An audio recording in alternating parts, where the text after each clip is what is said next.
guys, welcome back to my YouTube channel. It's your girl Umpi Mukopela, aka Umpi, under the grace of God. Yes, we're still under the grace of God, guys. We're still under the grace of God, and yeah, thank you guys for taking your time and watching these videos of mine. It really motivates me to do more videos. Honestly, it gives me hope.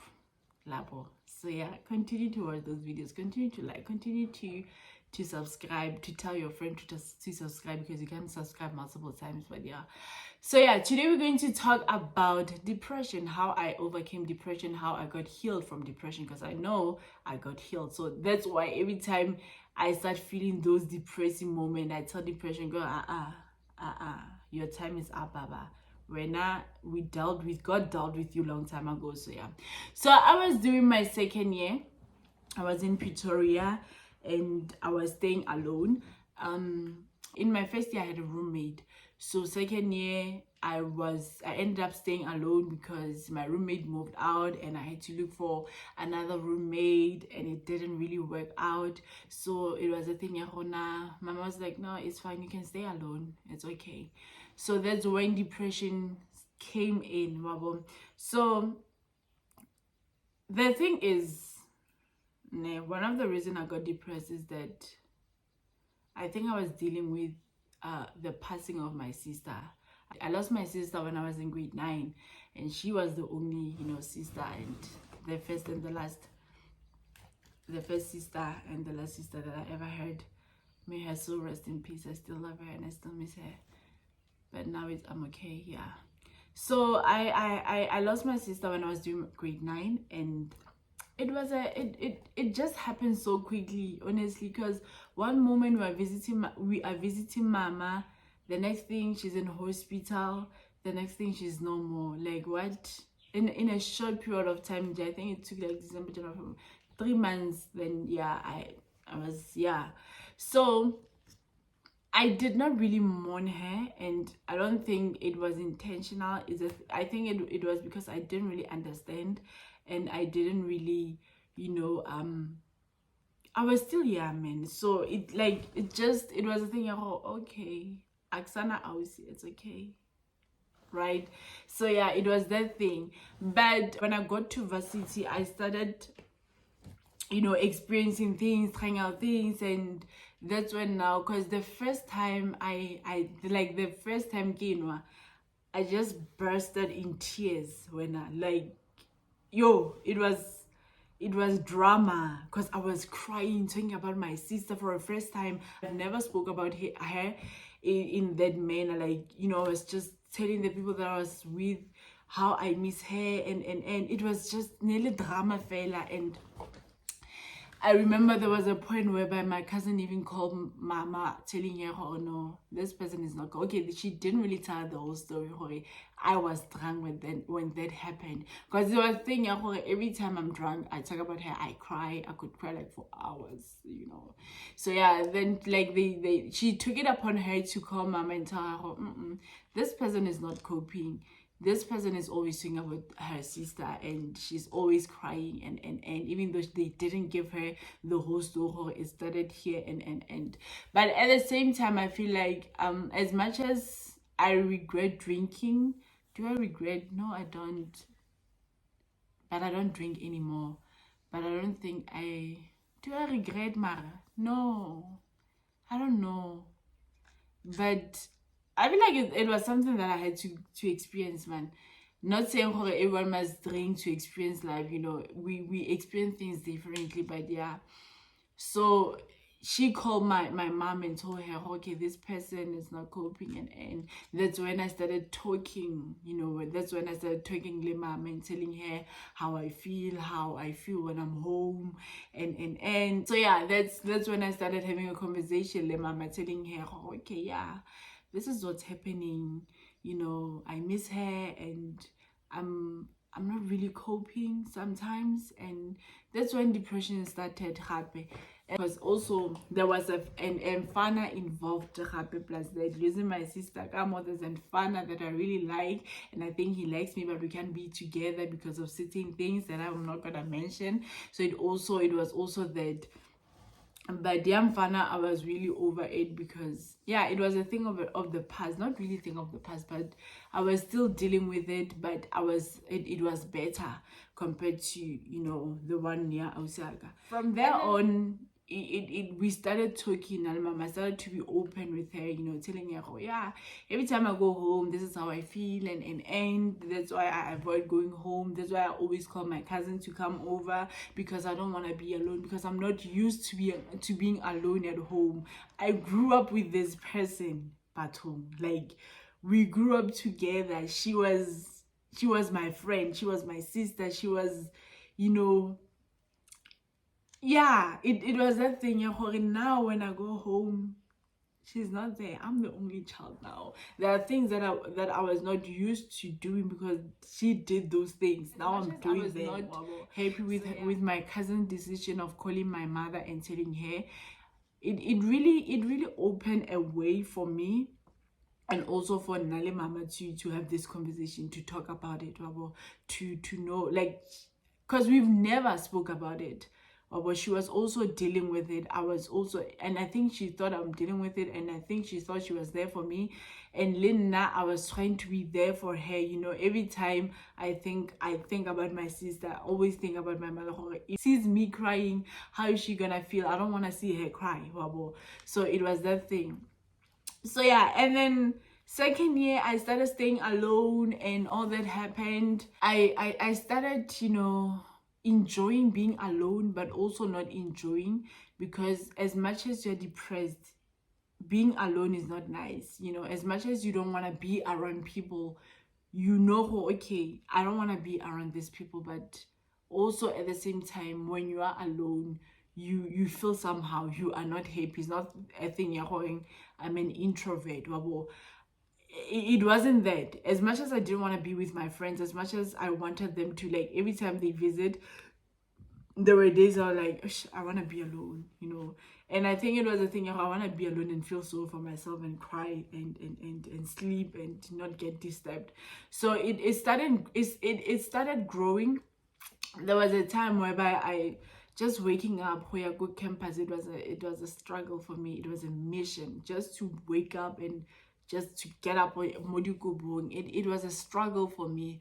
It was not easy, and it wasn't a thing. I'm not coping at school. No, I was coping at school, but it was this part that I've already explained. So yeah, and then there was this other time that I went to see my GP, and I went to see my GP for a different reason. It wasn't for depression or anything, but we ended up talking about it, and he referred me to this other lady. She's a psychologist, and he did everything. That guy, I really thank him. He did an appointment for me, and I told Mom, and she was like, yeah, sure, why not go there and talk to the lady? Maybe you could get help, because I don't know what to do, honestly. And also, she's far. She's in Rustenburg. I'm in Pretoria. I see her. And so yeah, I went. Okay, I think it took me 2 weeks to go there. My appointment was like after 2 weeks, somewhere there. So okay, fine. The GP made an appointment for me with the lady and gave me a date, and I went to see that lady. I remember that day. It was on Friday.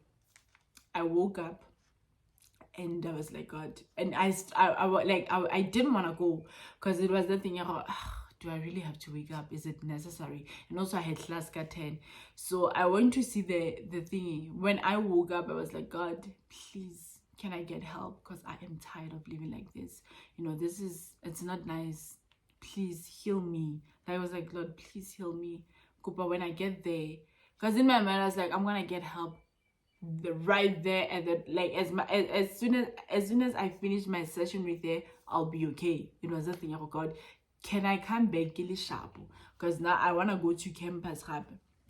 And so okay, I went to see the lady, and I think I was the third person in the line, and they gave me this other form, started to fill it up, gave multiple question, yeah, you know, was it no, yes and no, blah blah blah, rate yourself and from the scale of 10, how do you feel on a daily basis, and so I did that, and when I got inside, she took it and she looked at it and she was like, okay, so what's the problem, didn't I? And I told her my story. Okay, I lost my sister, and I always think about her. And then started crying. You know how it goes. The things go therapy, and we spoke, and she was like, okay, from hearing you and looking at this form, you have a severe depression, and I would advise you to be admitted to this other facility in Pretoria. I didn't even know where it is. Just wanted to be healed in J. So she was like, I can, if you want, if you allow me to make an appointment for you to be admitted to this facility, and they will help you, and you're just gonna be there for 2 weeks. I don't know, is it fine? How are you gonna deal with school? Are you not gonna be behind? I was like, lady, let's do this, please.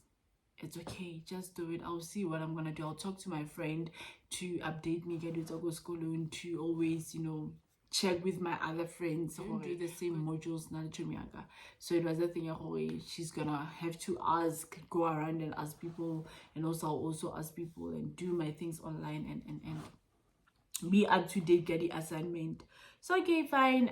After that I was like, okay, so when am I going? And she was like, okay, I'll make sure that you go there by Monday, because it was Friday. So like, I'll try by all means to get you admitted by Monday. I was like, okay, so what's gonna happen? She was like, no, my thing, my PA will call you and tell you everything. You'll have to come here with your bags, and then there'll be a transport that will transport you to that place. I guess, okay, fine.